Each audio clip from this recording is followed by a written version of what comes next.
INA की autonomy को लेकर भी जापान और मोहन सिंह के बीच मैच देखते रहना तुम, ठीक है ना, बताना। जापानीज दिसंबर 1942 में मोहन सिंह को अपनी कस्टडी में ले लेते हैं और इसी के साथ आईएनए का फर्स्ट फेज एंड हो जाता है।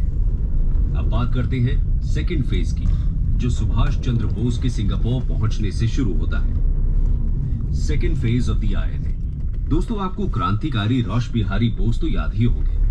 इंडिया में इनकी रेवोल्यूशनरी एक्टिविटीज को जब ब्रिटिशर्स ने फोर्सफुली सप्रेस किया, तब 1915 में ये जापान चले गए थे और इवेंचुअली जापान के नेचुरलाइज्ड कौन आदमी है यार, इसको चलाना नहीं आता क्या? वो जापानीज को इंडियन इंडिपेंडेंस मूवमेंट में इंटरेस्ट दिलाने के लिए बहुत एफर्ट। गजब आदमी है भाई, रुक गया एकदम यहाँ बोस पैन एशियन सर्कल्स में एक्टिव रहते हैं। टोक्यो में इंडियन क्लब की फॉर्मेशन करते हैं और वेस्टर्न इंपीरियलिज्म पर लेक्चर भी देते हैं।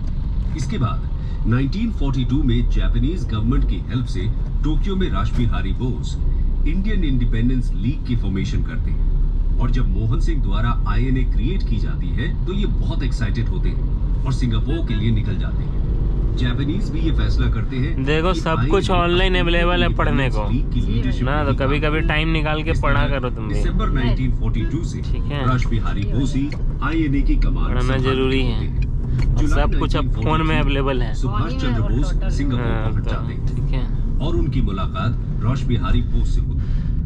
अब इंडियन इंडिपेंडेंस लीग और आईएनए की कमांड सुभाष चंद्र बोस को सौंप दी जाती है। 25 अगस्त को नेताजी आईएनए के सुप्रीम कमांडर बन जाते हैं। मलया में बोस तुम मुझे खून दो मैं तुम्हें आजादी दूंगा का पॉपुलर नारा देते हैं। नेताजी की पॉपुलैरिटी इतनी ज्यादा थी कि सिर्फ पीओडब्ल्यूज ही नहीं बल्कि साउथ ईस्ट एशिया में रह रहे लोकल इंडियंस भी आईएनए ज्वाइन करने लगते हैं। 12 अक्टूबर 1943 को बोस सिंगापुर में provisional government for free India की फॉर्मेशन करते हैं, जिसमें एच.सी. चैटर्जी को फाइनेंस पोर्टफोलियो, एम.ए. अय्यर को ब्रॉडकास्टिंग और लक्ष्मी स्वामीनाथन को वुमेन डिपार्टमेंट दिया जाता है। ये प्रोविजनल गवर्नमेंट ब्रिटेन और यूनाइटेड स्टेट्स पर वॉर डिक्लेयर कर देती है। एक्सिस पावर्स के द्वारा इसे रिकॉग्नाइज किया जाता है। 6 नवंबर 1943 को Japanese army Andaman and Nicobar islands INA को दे देती है। सुभाष चंद्र बोस इनका नाम बदलकर शहीद और स्वराज द्वीप रख देते हैं। आईएनए रिक्रूट्स को ट्रेन किया सही जा रहा है ना और फंड्स कलेक्ट किए जाते हैं। आईएनए में हाईवे लेना है ना नाम से एक वुमेन रेजिमेंट भी फॉर्म की जाती है।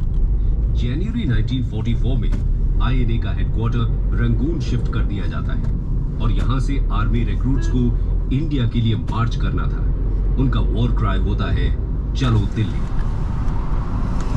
6 जुलाई 1944 को बोस आजाद हिंद रेडियो से महात्मा गांधी को फादर ऑफ नेशन कहकर एड्रेस करते हैं और गांधी जी से इंडिया की आजादी की आखिरी लड़ाई के लिए आशीर्वाद मांगते हैं। शाहनवाज की कमांड में आईएनए की एक बटालियन जापानीज आर्मी के साथ इंडो बर्मा फ्रंट पर भेज दी जाती है। ये लोग इम्फाल कैंपेन में पार्टिसिपेट करते हैं, लेकिन यहाँ जापानीज इंडियंस के साथ डिस्क्रिमिनेटरी ट्रीटमेंट करने लगते हैं।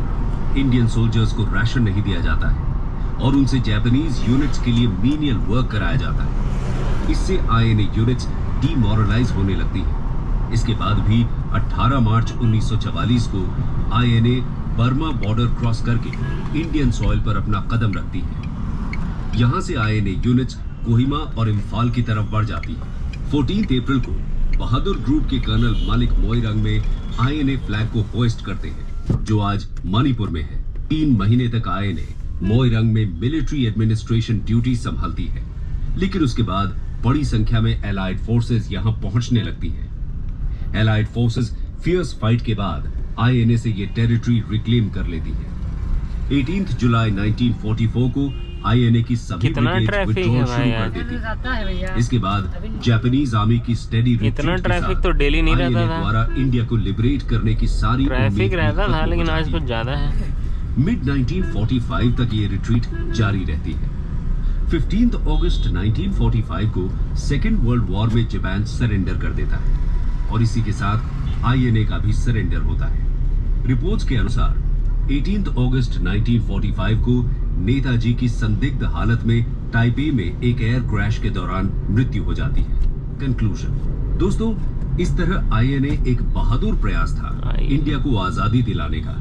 इस बात पर डिबेट जरूर होती रहती है कि अगर आईएनए सच में जापानीज हेल्प से देश को आजाद करा लेती तो क्या होता। कुछ लोगों का मानना है कि जापानीज इंपीरियलिज्म ब्रिटिश इंपीरियलिज्म से भी ज्यादा भयानक हो सकता था। तो क्या फिर सुभाष चंद्र बोस को एक और लड़ाई लड़नी पड़ती जापानीज को इंडिया से बाहर करने के लिए? शायद ऐसा हो सकता था, लेकिन आईएनए और जापान दोनों को ही मिलिट्री एडवेंचर्स में ब्रिटेन के खिलाफ सफलता नहीं मिलती। हालांकि जब आईएनए के सोल्जर्स को पीओडब्ल्यूज की तरह इंडिया वापस लाया जाता है तो इनके डिफेंस में एक बहुत बड़ा मूवमेंट खड़ा हो जाता है, और इस मूवमेंट का जरूर एक इंपॉर्टेंट योगदान था देश की आजादी में। इस तरह इनडायरेक्टली आईएनए फ्रीडम मूवमेंट में अपना कंट्रीब्यूशन देती है। इसके बारे में अपनी नेक्स्ट वीडियो में हम विस्तार से चर्चा करेंगे। Road to independence. दोस्तों, अपनी पिछली 2 वीडियोस में हम सेकेंड वर्ल्ड वॉर के दौरान हुई इंडियन फ्रीडम स्ट्रगल की को डिस्कस कर चुके हैं, जिसमें क्विट इंडिया मूवमेंट और इंडियन नेशनल आर्मी यानी आईएनए सबसे ज्यादा इंपॉर्टेंट कही जा सकती है। आज हम आगे बढ़ते हुए देखेंगे कि वर्ल्ड वॉर के खत्म होने के अब बाद इसमें गाली देने का मन नहीं करेगा, बताओ। अभी मोड़ रहा था और भारत का और फिर सीधा ले लिया, बताओ। Imperialist forces including